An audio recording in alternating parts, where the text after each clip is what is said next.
decide to choose ML. Which machine learning algorithm should I basically use? Now, let me just consider whenever you have a use case, and when I say use case, this is basically for a supervised machine learning statement or supervised use cases. That basically means that this is for a supervised machine learning problem statement. That basically means that I will basically be having a data set, and this data set may be a classification or regression problem, maybe a regression or classification problem, right? It may be anything of this two. Then I'll show you some techniques, some techniques that we should always apply as soon as we get a data set, so that will actually help you to select the best machine learning algorithm that will be suited for this particular data set.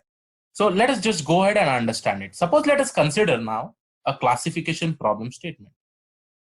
And you know that for a classification problem statement, we have various algorithms. First of all, we have machine learning algorithms like logistic regression. Okay, it is a classification problem statement. The second thing can be decision trees. Okay. The third algorithm can be random forest. Okay. Random forest. The fourth thing can be XGBoost, extreme gradient boosting. And these are basically ensemble techniques, guys. That basically means you'll be having multiple base models in random forest and XGBoost. When I say base models, the base model that is considered within the random forest and XGBoost is basically the decision trees. So it will be the combination of many decision trees to solve the problem.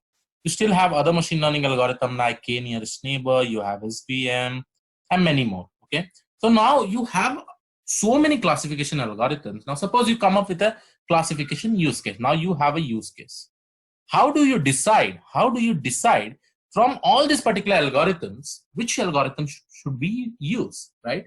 This is the question that usually comes up, because each and every algorithm has its own advantages and has its own disadvantages.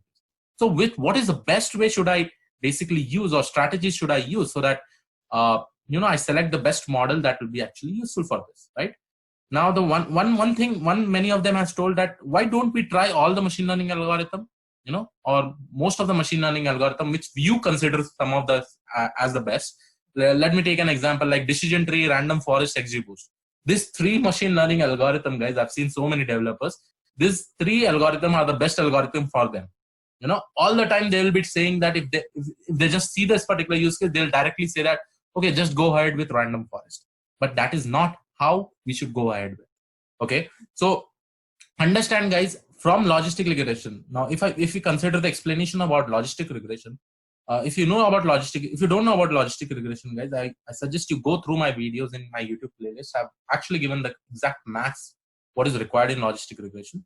But in logistic regression, the time and effort for the model to get trained is very less when compared to decision tree, random forest, XGBoost. Because decision tree, you can see that there will be multiple branches that is getting created. It will be like multiple if-else loop, if-else condition.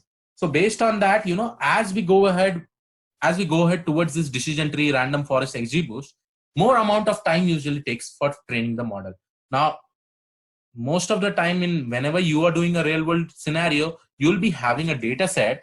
You will be having a data set which will be having more than 1 million records, in your training data set, you'll be having more than 1 million records. And just imagine if you're just trying to apply each and every algorithm and trying to check what is the accuracy, it will definitely take much more time, right? So it is always better that you apply a technique, a smarter way to decide which algorithm should I use. And one of the technique is basically called as visualization of the data. Okay, visualization of the data. Now, many of them will be considering what is this visualization of data. That basically means you are visualizing this particular data through some techniques, and the library that I will basically be using is something called as Seaborn. As soon as I visualize, now when I say visualization of this data, the way of visualization is basically by using a pair plot. Okay, if some of you don't know what is pair plot, don't worry. In just a minute, it will be coming on. I'll be showing you the code how to create this particular pair plot, and for that I'll be using a library called as Seaborn. Seaborn is one of the best library for visualization of this particular data set that you have, and it provides a lot of features like viscous plot, pair plot, univariate plots, bivariate plots, all different kind of plots they have. They help us to calculate the visualization of the percentiles also they provide by using viscous plot. And I'll just show you everything that encoding mechanism. But by applying this particular pair plot, we will be able to understand that which machine learning algorithm I can apply, unless and until you don't know what that particular machine learning algorithm does. So you should first of all understand, you should basically know some of the machine learning algorithms with respect to the use cases that you have. And then by just seeing this pair plot, you will be able to decide that which machine learning algorithm should you apply. Now, let us go ahead and try to see for a particular problem statement. Okay. Now I'm going to go to the code and I'm going to show to you how a machine learning algorithm can be applied for a particular use case. Let us consider one of the example. Here in this particular algorithm, I have basically used something called as k nearest neighbor. Now, the reason I have used k nearest neighbor, I'll just tell you about that. Okay, don't worry about it. But let us just go and read this particular data set. So I have some classified data set of a company. Okay, and this data set is just some values in integers. You can see over here, and there are some target classes. Now based on this value, I need to classify this into some target classes. That is what my model should do. So that is all about the use case. Now, since this is a classification problem because your dependent features has two classes, that is 1 and 0. Now, how do you decide? How do you decide that which machine learning algorithm should I apply? I can apply logistic regression. I can apply decision tree. I can apply random forest. I can apply the XGBoost or KNN, right? But now, suddenly, why have selected KNN? Let's go ahead and see. Okay. So first of all, what I'm doing is that I have this particular data set. As usual, I will divide this data set into my independent and dependent feature. My independent features are basically all these columns. Since it is a classified data set, we do not understand. It may be some classified data which the company may be understanding, and there will be this particular target class. Now, let us just go and create this pair plot. Okay. So don't worry about the steps. So this is basically standardizing. I'm going to scale down the value with the help of standard normal distribution. That is what all the steps is done. But anyhow, I'm going to give this code materials if you want. I'll be put up in the GitHub link. It will be put up in the description of this particular video. Now let us go and create the pair plot. Okay. Now pair plot basically means that to understand over here how many features I have. Suppose I have this WTT features, PTI features, EQW features, SBI, LQE. These all features, what we do is that we try to take a bivariate combination. Now, when I say bivariate combination, I will basically be taking WTT and PTI, and I'll try to plot both of this particular data in a two-dimensional diagram. Okay. Then I will take the combination of all the other data like WTT and EQW, and I'll try to actually plot it in a two-dimensional graph again. Okay. So I will be doing all the permutation and combination of all the features and try to plot a bivariate pair plot. Okay. So that will actually help us to see a 2D diagram. In order to do that, we just have to import Seaborn. Now, Seaborn is a very popular visualization library. So make sure you have some knowledge about Seaborn, and in this Seaborn, there is a functionality which is called as pair plot. Now, inside this pair plot, all I have to do is that I have to give my data set DF. Now, this particular data set is basically my complete data set that I have over here. Okay. Now, as soon as I give this particular data set, then this WHOI parameter says that since this is a classification problem, now when I'm seeing the pair plot, I should be able to see which all are 1 and which all are 0. Okay, which all are 1 and which all are 0. So for that case, what I'm doing is that I am providing that it should be classified based on the target class. So I have actually given this WHOI parameter. Now see this guy. As soon as I put this, the magic will be that I will be getting this kind of graph. Now, don't worry about these warnings, guys. This is because of the current version 3. I'm working in 3.6, but if you execute this in 3.7, it will work perfectly fine. Okay. Now, as I go down, you can see that I have this particular graph.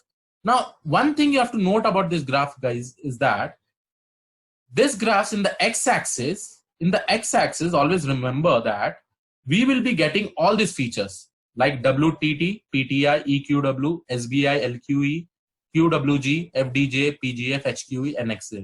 So all this will be present in x-axis, right? Like that. Similarly, all these features will also be present in the y-axis. Like it will start with WTT, PTQ, EQW. It is not visible, and I think I'll also not be able to zoom completely. Let me try if I'm able to zoom. So the image is not getting zoomed. What I can do is that I can open it in a new window if you want. So the images will look something like that, but still I'm not getting what is there in the x-axis and y-axis. But just understand, x-axis will have all the features that are present in the column. Similarly, y-axis will have all the features that are present in the column. Now, when I see this kind of graph, okay, this kind of graph, you see that in the diagonal elements, you will be getting this kind of PDF functions. Okay, this PDF function is basically because of WTT versus WTT in the x-axis. WTT in the x-axis. Okay, so don't worry about it. Just now what it has done is that it has done all the permutation and combination, and it has created this kind of figure. This kind of figure. Now you can, do you observe something very familiar in this particular data? Now just try to solve this particular information. Okay, let us just take two features and try to see how can I solve this classification problem. Okay, this is the most important thing, guys. How can I solve this particular classification problem? Now you see that there is a lot of overlapping, okay, between the points that are classified as target 1 and 0. So first of all, let us go with the first algorithm that you basically know is basically called as logistic regression. Can I solve this by using logistic regression? Now understand the concept in logistic regression, guys. In logistic regression, what the algorithm does is that it tries to create a straight line to do the division of the data. Now, just imagine if I just create a straight line and I'm trying to classify the points, how much is the error that we may get? What will be the accuracy level? Just by visualization, you can see it, guys. See, there is a huge amount of overlapping here, here, here. Similarly, here also we have huge overlapping, right? It is very difficult for us if we just apply logistic regression. We may not be sure that it will give us a very good accuracy because there are a lot of overlapping, guys. We can't just draw a straight line because there are a lot of points over here and we don't know like how many points, right? So there are a lot of overlapping. So it is now definitely true that you cannot apply logistic regression because the error rate will basically be high. Okay, when you do a train test split and then when you try to find out what is the test value for that, which point it is getting classified, definitely the accuracy will be very, very less because the data is not distributed properly. It is having a lot of overlapping. Now, suppose if I take one more example where my data was distributed somewhere like this. Suppose this is one of my class. Okay, this is one of my class, and my other class was somewhere like this, right? Suppose my other class was somewhere like this. Then I can draw a straight line into this because these points that I have is not overlapped, right? These are clearly indicated that they are present in a separate windows. Now let me just show you once more in the diagram over here. Okay. Now suppose just imagine that I have a data set. Suppose it is in this way. Just let me just show you once again. Suppose I have this particular data set, okay, and one of my 2D diagram is somewhere like this. I have some points over here, you know, and some points over here, right? If I have this kind of points like this, now you can see that there is less overlapping, right? So definitely you can apply logistic regression because you know logistic regression basically applies a straight line. It creates a best fit line which will be able to divide these two particular points very clearly. And the accuracy, our accuracy will be very, very high in this case because there is no overlapping.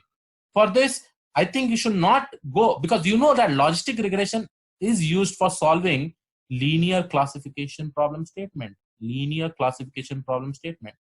But when you consider about decision tree, right? Or when you consider about random forest in classifiers, or when you talk about KNN, these all are able to solve non-linear classification. Non-linear classification basically means that if your data has overlapping, even though your data has overlapping, it will find out a way to classify that points through some way. Okay, so this is how these things work, you know. So basically KNN, decision tree, random forest is basically used for non-linear classification, whereas logistic regression is used for linearly classification.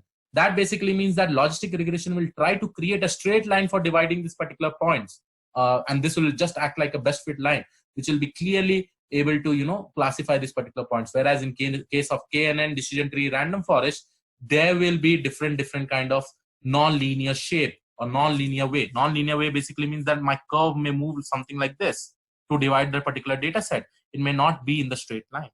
Now, from this particular diagram, you see that from the graph that I saw over here, or the image from the pair plot, it is definitely certain that you will never be able to apply a logistic regression because the data points are too much, overlapped within each other. So definitely. So one thing is that I have skipped out logistic regression. Now the next thing is that, can I apply decision tree? Can I apply decision tree? That is the next question. Now, when you talk about decision tree, random forest, and XGBoost, guys, you can definitely use this. But always remember, decision tree, random forest, and XGBoost also requires much time, to train their model. It requires much time because decision tree is nothing but multiple nested if else loop, right? Definitely you can apply decision tree, but always there is a disadvantage in decision tree. What? The structure may go, like the depth of the decision tree may go up, or you can also apply different kind of techniques where you can reduce that depth, find out the actual depth by using grid search CV, randomized search CV.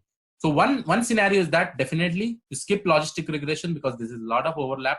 The second thing is that you can start with decision tree, or if they are much overlapping in your data set, like your data set is completely overlapped, it is present here and there, and you don't know what kind of thing you can apply. If there is a lot of overlapping, you should definitely prefer using KNN. Now again, guys, why I'm saying KNN?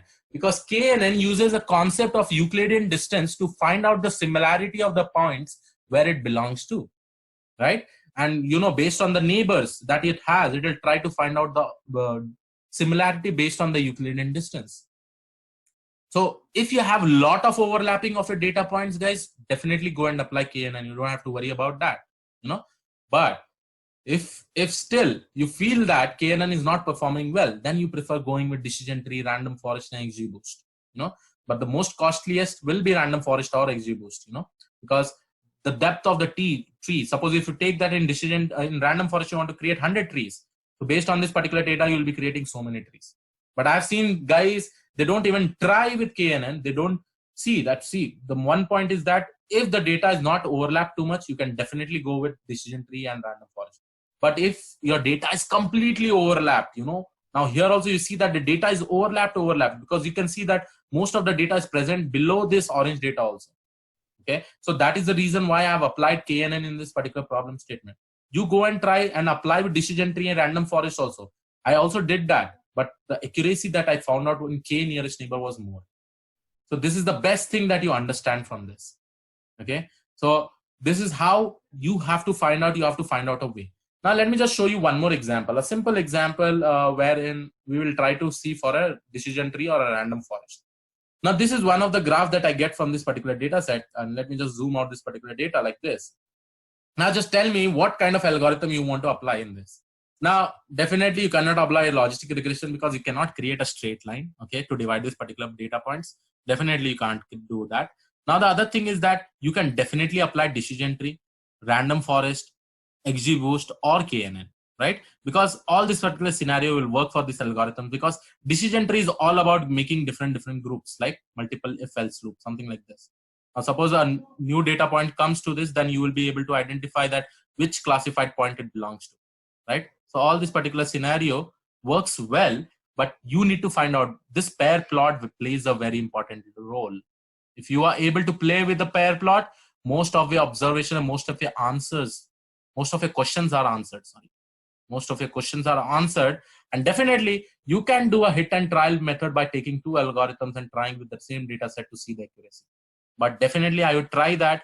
If you see this kind of data set where it is overlapped, definitely at that time you can go with random forest, or you can go with XGBoost, or you can also go with KNN, because KNN works completely on Euclidean distance. Whereas random forest and XGBoost basically works in creating decision trees. So this was a brief scenario. How do you select which machine learning algorithm you should apply, guys? Here I've not covered feature engineering part because the agenda was not that. The agenda was basically to understand which machine learning algorithm should I apply.